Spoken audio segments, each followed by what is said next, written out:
എഫേസ്യ ലേഖനം 5:18 മുതലുള്ള വാക്യങ്ങളിൽ പറഞ്ഞിരിക്കുന്നത് വളരെ പ്രധാനപ്പെട്ട ഒരു വിഷയത്തിലേക്കാണ് സ്തോത്രം വിരൽ ചൂണ്ടുന്നത്.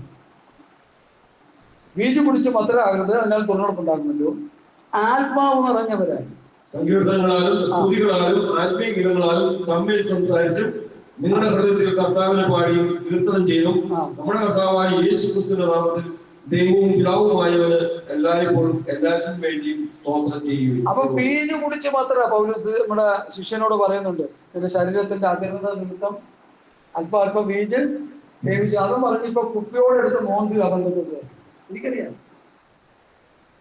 എന്നിട്ട് അവര് പറയാ പൗലോസ് പറഞ്ഞിട്ടുണ്ട് കുടിച്ചോളാം. പൗലോസ് എടുത്ത് പറയുന്നുണ്ട്, മുന്തിരി കൊണ്ടുണ്ടാക്കുന്ന നല്ല സൂപ്പർ വീഞ്ഞ് ശരീരത്തിന്റെ അജീർണത മാറാൻ നല്ലതാണ്. ഈ 3Xന്റെ റമ്മും ഈ പട്ടച്ചാരയും ബാറ്ററിക്കരിയും അതും ഇതൊക്കെ ഇട്ടത് എടുത്ത് മോന്തി ഇട്ട് കുടിച്ചോളാൻ പറയാന്ന് പറഞ്ഞാൽ വചനത്തിന് വിരുദ്ധമല്ലേ അത്? ഞാൻ അവിടെ നിൽക്കുന്നില്ല, ആ ഭാഗത്തേക്ക് എനിക്ക് പോകാൻ താല്പര്യമില്ല. ഇവിടെ പറയുന്നത് വീഞ്ഞു കുടിച്ച് മത്തരാകുന്നത് എന്തിനാ? ഒരു സുഖം കിട്ടാനാ. ഒരു മദ്യം ഒഴിക്കുമ്പോൾ ഇച്ചിരി ഇത് കിടക്കാം. അത് നിർത്തിയിട്ട് ആത്മാവ് നിറഞ്ഞവരാകുക. പുതിയ നിയമസഭയ്ക്കുള്ള പ്രധാന ഉപദേശം പരിശുദ്ധാത്മാവിൽ നിറഞ്ഞുള്ള ആരാധനയാണ്. അത് പെന്തക്കോസ്ത് നാളിൽ സ്ഥാപിക്കപ്പെട്ടു. അന്ന് മുതൽ ആരാധന തുടങ്ങി. അതിനെക്കുറിച്ച് കർത്താവ് പ്രതിപാദിച്ചത് യോഹന്നാന്റെ സുവിശേഷം 4-ാം അധ്യായത്തിന്റെ 19 വാക്യങ്ങളെന്ന് വായിച്ചാട്ട്. യോഹന്നാന്റെ സുവിശേഷം 4-ാം അധ്യായത്തിന്റെ 22 മുതൽ വായിച്ചാൽ 22, 23, 24. നിങ്ങൾ അറിയാത്തവനെ നമസ്കരിക്കുന്നു, ഞങ്ങളോ അറിയുന്നതിനെ നമസ്കരിക്കുന്നു. രക്ഷ യഹൂദന്മാരുടെ ഇടയിൽ നിന്നല്ലോ വരുന്നത്. സത്യ നമസ്കാരികൾ പിതാവിനെ ആത്മാവിലും സത്യത്തിലും നമസ്കരിക്കുന്ന നാഴിക വരുന്നു, ഇപ്പോൾ വന്നുമിരിക്കുന്നു. തന്നെ നമസ്കരിക്കുന്നവർ ഇങ്ങനെയുള്ളവർ ആയിരിക്കണമെന്ന് പിതാവ് ഇച്ഛിക്കുന്നു. ദൈവം ആത്മാവാകുന്നു, അവനെ നമസ്കരിക്കുന്നവർ ആത്മാവിലും സത്യത്തിലും നമസ്കരിക്കുന്നു. അപ്പൊ കർത്താവ് ഒരു പരമസത്യം അവിടെ പറയുക. പെന്തക്കോസ്ത് നാളിൽ പരിശുദ്ധാത്മാവിൽ വന്ന് ആത്മാവിന്റെ ആരാധന തുടങ്ങുന്നതിനെ കുറിച്ച് ഒരു സൂചന നൽകിയാണ് ഈ സ്തോത്രം സഹോദരി. ഇപ്പൊ ചിലർ പറയും അത് സഹോദരിയോട് പറഞ്ഞാൽ പറഞ്ഞത് ഇതിനെ നമുക്ക് എഴുതി തന്നേക്കണം. സഹോദരി പറഞ്ഞാൽ അവിടെ പറയുന്നുണ്ടല്ലോ, നമ്മുടെ കയ്യിൽ എന്തിനു കിട്ടിയത്? ആത്മാവിന്റെ ആരാധന പെന്തക്കോസ്ത് നാളിൽ തുടങ്ങുന്നു. അതിനെക്കുറിച്ച് കർത്താവ് പറഞ്ഞു, ഗോഡ് ഈസ് സ്പിരിറ്റ്, ദൈവം ആത്മാവാകുന്നു, അവനെ നമസ്കരിക്കുന്നവർ ആത്മാവിലും സത്യത്തിലും നമസ്കരിക്കണം. പുതിയ നിയമസഭയുടെ ആരാധന ആത്മാവിലും സത്യത്തിലുമാണ്. പാട്ട് പാടുന്നൊക്കെ നല്ലതാണെങ്കിലും ആരാധന ആത്മാവിലാണെന്നുള്ള ഉൾബോധം നമുക്കുണ്ടാകും. എങ്ങനെ ഈ ആത്മാവിലും സത്യത്തിലും നമസ്കരിക്കേണ്ടത്? ഫിലിപ്പിയ ലേഖനം 3-ാം അധ്യായത്തിന്റെ 3-ാമത്തെ വാക്യം വായിച്ചാട്ടെ. ഒരാള് റോമർ 1:10 വായിച്ചാ. അവിടെ എവിടെയെന്ന് വായിച്ചാട്ടെ, സമയം പോയി. Hallelujah, hallelujah. ഫിലിപ്പിയ ലേഖനം 3:3. ആത്മാവ് കൊണ്ട് ആരാധിക്കുകയും ക്രിസ്തു യേശുവിൽ വിശ്വസിക്കുകയും ജഡത്തിൽ ആശ്രയിക്കാതിരിക്കുകയും ചെയ്യുന്ന നാം തന്നെ. ആത്മാവ് കൊണ്ട് ആരാധിക്കുന്ന അതിന്റെ മുമ്പിൽ നാമല്ലോ പരിച്ഛേദനക്കാർ ദൈവത്തിന്റെ ആത്മാവ് കൊണ്ട് ആരാധിക്കുകയും യേശു ക്രിസ്തുവിൽ പ്രശംസിക്കുകയും ജഡത്തിൽ ആശ്രയിക്കാതിരിക്കുകയും ചെയ്യുന്ന നാം തന്നെ. അവിടെ നിൽക്കട്ടെ, നാമല്ലോ പരിച്ഛേദനക്കാർ. ഇത് വെച്ചോണ്ട് പഴയ പരിച്ഛേദനയേക്കാൻ വേണ്ടി പോകുന്ന ആൾക്കാരുണ്ട്. നമ്മുടെ പരിച്ഛേദന ഹൃദയ പരിച്ഛേദനയാണ്. ഹൃദയത്തിലുണ്ടായ വീണ്ടും ജനനം, മാനസാന്തരം, രൂപാന്തരം, റാഡിക്കൽ ചേഞ്ച്, അതാണ് പരിച്ഛേദനയായിട്ട് പോലീസ് പഠിപ്പിക്കുന്നത്. ആ ഭാഗത്തേക്ക് പോകാൻ എനിക്ക് നേരമില്ല. നാം പരിച്ഛേദനക്കാരാണ്, ആത്മീക പരിച്ഛേദനക്കാരാണ്. പാപ വഴികളെ വിട്ട് പരിശുദ്ധാത്മാവിന്റെ സ്പർശനം നമ്മുടെ ഹൃദയത്തിൽ ഉണ്ടായി ദൈവത്തിന്റെ വചനം, കെടാത്ത ബീജമാകുന്ന ദൈവവചനം ഹൃദയത്തിൽ വീണ് മാനസാന്തരം, വീണ്ടും ജനനം ഉണ്ടായ നമ്മളാണ് പരിച്ഛേദനക്കാർ. പത്രോസ് പറയുന്നു, കെടാത്ത ബീജമാകുന്ന ദൈവവചനം ഉള്ളിൽ വീണ് വീണ്ടും ജനനം, രൂപാന്തരം, പരിച്ഛേദന, ഹൃദയ പരിച്ഛേദന, ഹൃദയത്തിലുണ്ടായ മാനസാന്തരം. പുള്ളി നല്ല ഉറക്കമായിരുന്നു, പ്രസംഗം കേട്ടപ്പോൾ ചാടി എഴുതിച്ചു. സ്വതന്ത്രം. ഹല്ലേലൂയ. നല്ലോണം ശ്രദ്ധിച്ച് കേട്ടോണ്ടിരിക്കും. ഇതൊക്കെ പഠിക്കാവുന്ന കാര്യങ്ങളായി പറയുന്നത്. ഇതൊരു പ്രസംഗമാണെങ്കിലും ഇതൊരു പഠനക്കളരി കൂടിയാണ്. നമ്മൾ ഹൃദയ പരിച്ഛേദന വന്നവരാണ്. മാനസാന്തരം എന്ന് പറഞ്ഞാൽ പാപ വഴികളിലൂടെ ജീവിച്ചുകൊണ്ട് നടക്കുന്നവൻ ആ പാപ വഴികളെ വിട്ട് ടേൺ ചെയ്ത് വിശുദ്ധമായി ജീവിക്കാൻ യാത്ര ചെയ്യുന്നത്. അതാണ് മാനസാന്തരം. പാപത്തിൽ തുറന്നുകൊണ്ടിരിക്കുന്നത് 100 വീടി വലിച്ചവൻ 1 വീടിയായിട്ട് കുറച്ച്, അത് മാനസാന്തരമല്ല. 10ഉം 15ഉം പെഗ്ഗടിച്ചവൻ 1 പെഗ് എനിക്ക് അടിച്ചില്ലെങ്കിൽ ഉറങ്ങാൻ പറ്റില്ല, ഇത് മാനസാന്തരപ്പെട്ടവനല്ല. പാപത്തിന്റെ വഴികളിലൂടെ യാത്ര ചെയ്തുകൊണ്ടിരുന്നവൻ ഇപ്പോൾ അത് കുറച്ചിട്ട് ചെറിയ ചെറിയ പാപങ്ങളെ ചെയ്തുള്ളൂ. മാനസാന്തരപ്പെട്ടവനല്ല. മാനസാന്തരപ്പെട്ടവൻ അവന്റെ ജീവിതം തന്നെ മാറ്റിമറിക്കപ്പെടും. അതിന് ഉദാഹരണമാണ് പൗലോസ്, അതിന് ഉദാഹരണമാണ് പത്രോസ്, അതിന് ഉദാഹരണമാണ് കർത്താവിന്റെ ശിഷ്യന്മാർ. ഇന്നത്തെ ശിഷ്യന്മാരെ ആരും നോക്കല്ലേ ദൈവത്തോട്. പൗലോസ് അതുകൊണ്ട് നിങ്ങൾ ഞങ്ങളെ അനുകരിക്കും, ഞങ്ങൾ കാണിച്ച മാതൃപ്രകാരം നടക്കുന്നവരെയും കുറിച്ച്. അപ്പോ പരിശുദ്ധാത്മാവിന്റെ നിറവോട് കൂടിയുള്ള ഒരു ആരാധന പുതിയ നിയമസഭയ്ക്ക് അനിവാര്യമാണ്. ദൈവം ആത്മാവാകുന്നു, അവരെ നമസ്കരിക്കേണ്ടവർ ആത്മാവിന്റെ സത്യത്തിൽ നമസ്കരിക്കണം. ഫിലിപ്പിയർ 3:3 കൂട്ടിച്ചേർക്കുമ്പോൾ എന്താ 3 നമ്മൾ വായിച്ചത്? ദൈവത്തിന്റെ ആത്മാവ് കൊണ്ട് ആരാധിക്കുക. അതെങ്ങനെയാപ്പാ ദൈവത്തിന്റെ ആത്മാവ് കൊണ്ട് ആരാധിക്കുക? പരിശുദ്ധാത്മാവിൽ നിറഞ്ഞ് അന്യഭാഷയിൽ ദൈവത്തെ ആരാധിക്കുക. സ്തോത്രം. ഹല്ലേലൂയ.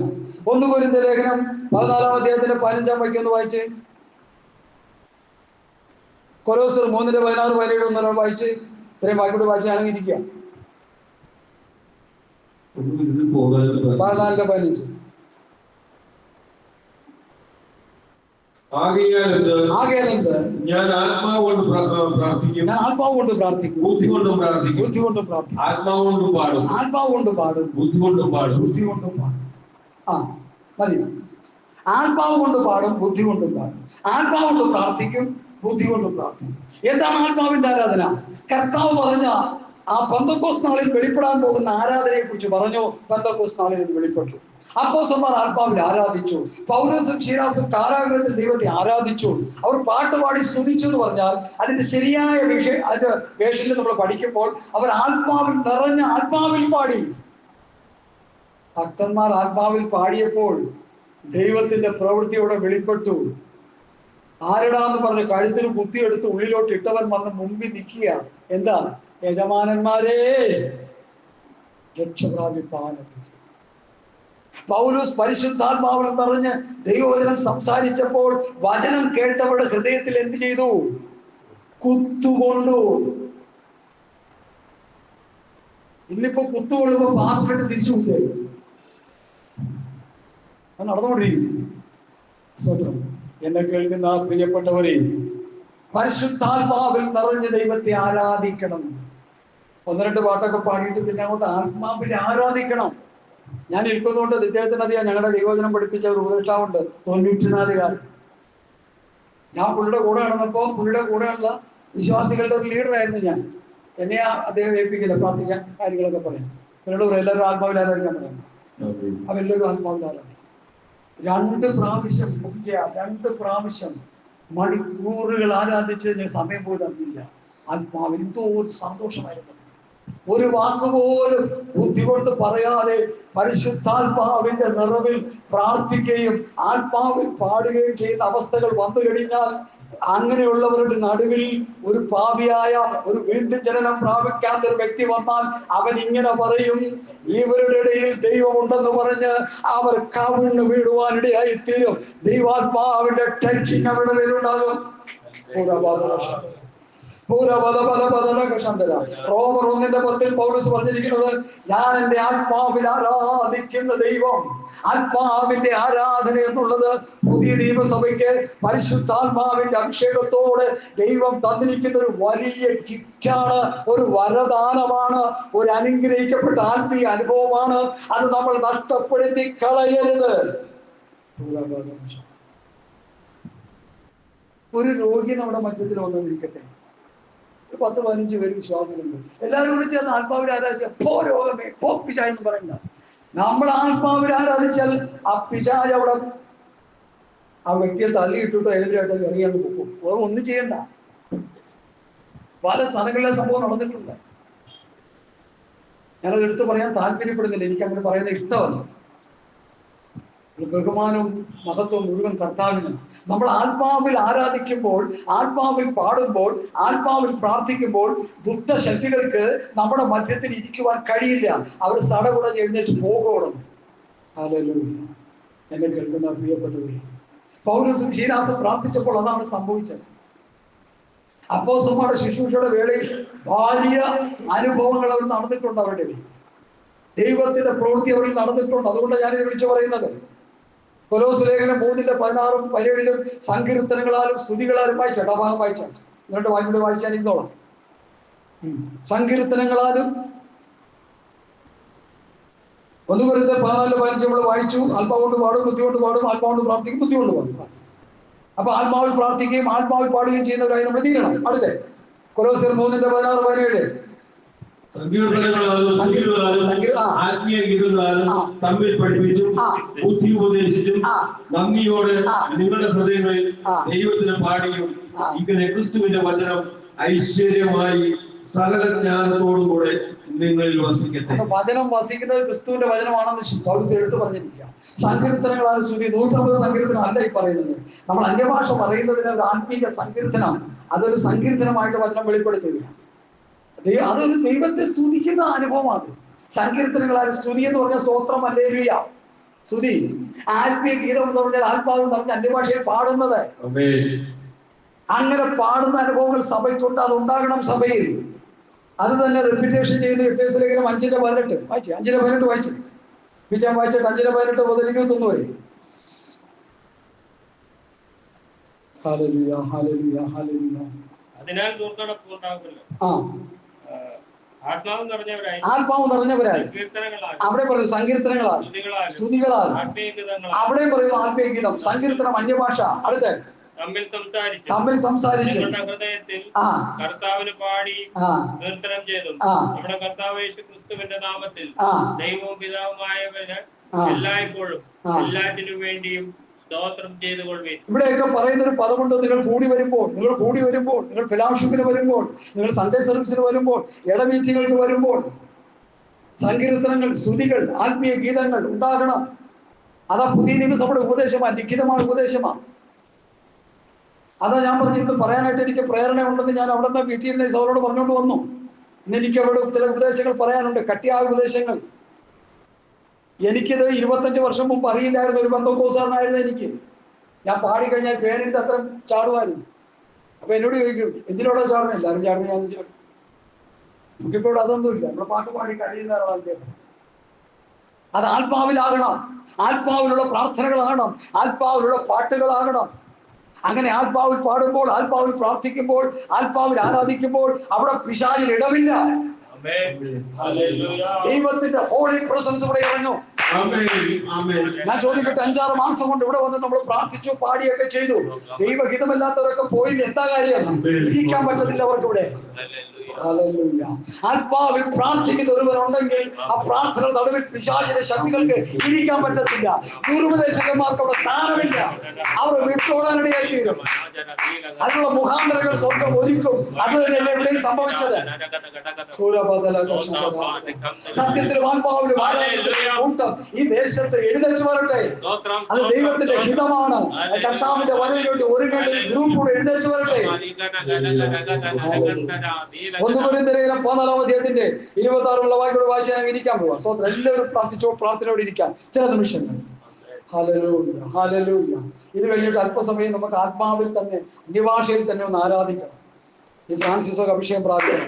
അഭിഷേകം പ്രാപിക്കാത്ത മക്കളെല്ലാം അഭിഷേകം പ്രാപിക്കണം. വായിച്ചാൽ 1 Corinthians 14-ന്റെ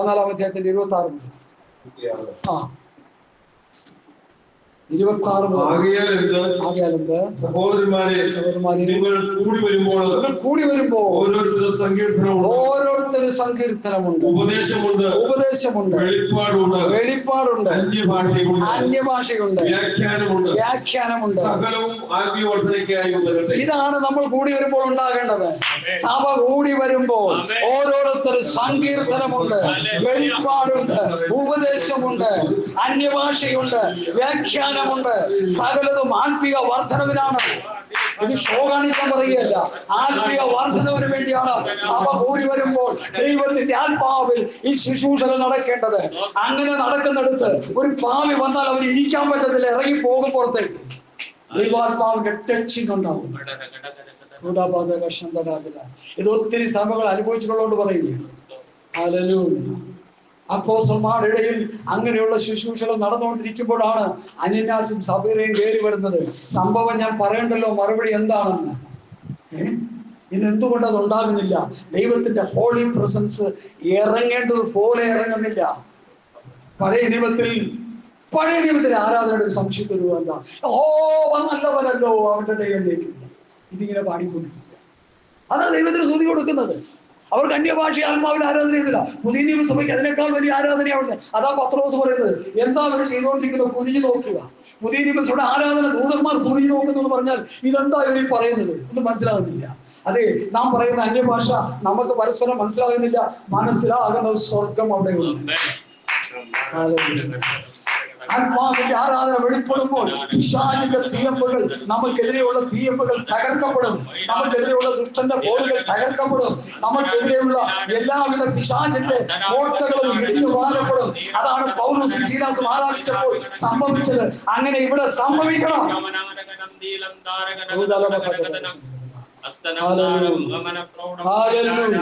നമുക്ക് അല്പസമയം ആത്മാവിൽ ആരാധിക്കാം. ഒരു 5 മിനിറ്റ് ആരാധിക്കാം. അത് കഴിഞ്ഞ് ആരാധന കഴിപ്പിച്ചാൽ പോയി കൊണ്ടുപിടിച്ചാൽ മതി. ഒരു 5 മിനിറ്റ് നമുക്ക് ആരാധിക്കാം. എല്ലാവരും ആരാധിച്ചാട്ടെ. അഭിഷേകം പ്രാപിച്ചവർ അന്യഭാഷയിൽ ആരാധിച്ചാട്ടെ. ആത്മാവിൽ നടന്നവർ അന്യഭാഷയിൽ പ്രാർത്ഥിച്ചാട്ടെ.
ദൈവസഭയെ ഏൽപ്പിച്ചു കൊടുത്ത് പ്രാർത്ഥിക്കാം. നല്ല ദൈവമേ, സ്വർഗീയ പിതാവേ, ഇന്ന് കാലം ഞങ്ങളെ കേൾപ്പിച്ച ദൈവത്തിന്റെ വിലപ്പെട്ട ആലോചന മുൻപാകെ അടിയനെ സമർപ്പിക്കുന്നു. അവരുടെ ദാസന്മാരെ സമർപ്പിക്കുന്നു. പ്രിയ വാത്സല്യ സഹോദരിയെ സമർപ്പിക്കുന്നു. മക്കളെ സമർപ്പിക്കുന്നു. പ്രിയ ഫ്രാൻസിസ് സഹോദരനെ സമർപ്പിക്കുന്നു. കർത്താവേ, അത് ഞങ്ങൾക്ക് അനുഗ്രഹമായി തീരട്ടെ. ആദ്യ നൂറ്റാണ്ടിൽ അപ്പോസ്തലന്മാർ തുടങ്ങി വെച്ച ആ വചനത്തിന്റെ വ്യവസ്ഥ, ആ ഉപദേശത്തിന്റെ രീതികൾ ഞങ്ങൾ അങ്ങനെ തന്നെ പിന്തുടരുവാൻ കർത്താവ് ഞങ്ങളെ സഹായിക്കണമേ. അങ്ങനെ പുതിയ നിയമസഭയുടെ ഒരു വലിയ പ്രവർത്തന മേഖല ഈ പെരുമ്പാവൂരിൽ ഈ പ്രിയദാസന്റെ ഭവനത്തിൽ കർത്താവ് ചെയ്യാൻ പോകുന്നതിനായി സ്തോത്രം. അനേകർ പഴിക്കുകയും ദൂഷിക്കുകയും ഭീഷണി വാക്കുകൾ സ്തോത്രം പറയുകയും ചെയ്യുമ്പോൾ ഞങ്ങൾ അതിലൊന്നും കുലുങ്ങിപ്പോകാതെ ധൈര്യമായി നിൽക്കുമ്പോൾ കർത്താവിന്റെ പ്രവൃത്തി ഭവനത്തിൽ വെളിപ്പെടും. അനേകർ വന്ന് സ്വർഗരാജ്യത്തിന്റെ അംശികളായി തീരുവാൻ ഈ കൂട്ടായ്മ മുഖാന്തരമായി ഭവിക്കും.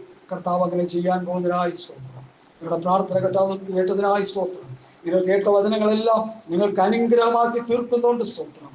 ലോകത്തിന്റെ നാനാഭാഗത്തും ഈ സന്ദേശങ്ങൾ കടന്നു പോകുന്നുണ്ട്. അവരെല്ലാവരും ഈ ദൈവവചനത്തിന്റെ വെളിപ്പാടുകൾ ഏറ്റെടുത്തുകൊണ്ട് ആത്മീയ അനുഗ്രഹം പ്രാപിച്ച് ആത്മാവിൽ ആരാധിച്ച് ആത്മാവിൽ പ്രാർത്ഥിച്ച് സ്തോത്രം കർത്താവിന്റെ വരവിന് വേണ്ടി ഒരുങ്ങുവാൻ വിശുദ്ധ കൂട്ടമായി തീരുവാൻ സർവശക്തനായ കർത്താവ് ഇടയാക്കണം. അവിടെ നിന്ന് അങ്ങനെ ചെയ്യുന്നോട് സ്തോത്രം. സർവമഹത്വവും പിതാവിന് യേശുവിന്റെ നാമത്തിൽ അപേക്ഷിക്കുന്നു.